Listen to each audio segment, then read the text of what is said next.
The Detroit Pistons have lost 8 straight in Atlanta to the Hawks going back to February of 2008.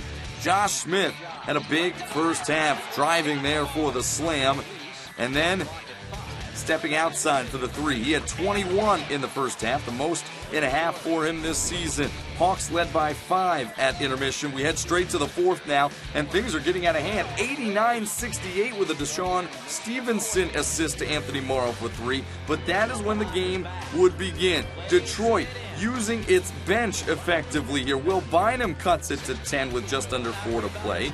Here's a questionable play now. Rodney Stuckey on the drive. Josh Smith swinging at it for the block. Gets called for the goaltend, but watch here on the replay.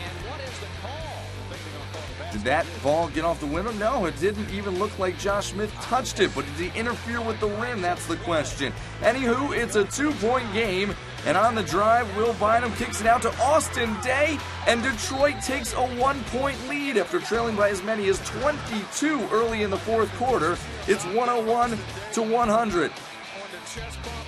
Austin Daye nearly getting knocked out on the celebration. Meanwhile, Al Horford slips it for the drive, and he gets fouled.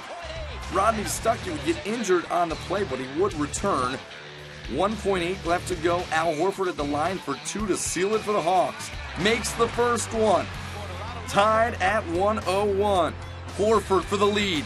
Back irons it, and the Pistons trying to get a half-court heave. Don't get it, and we are headed to overtime. Back to Bynum.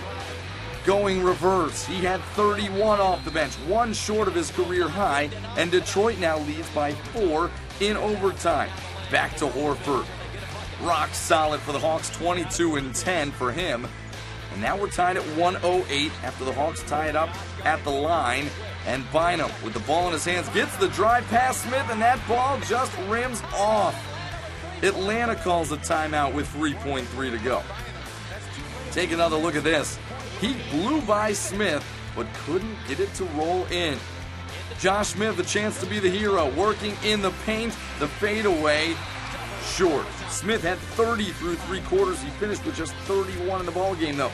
Double overtime, and Jeff Teague gets some separation for 3. Atlanta on top by 1. Hawks by 3 now. Teague on the drive now. He had 9 points in the second overtime. 17 and 11 assists for Teague as the Hawks outlast the Pistons in double overtime, 126-119.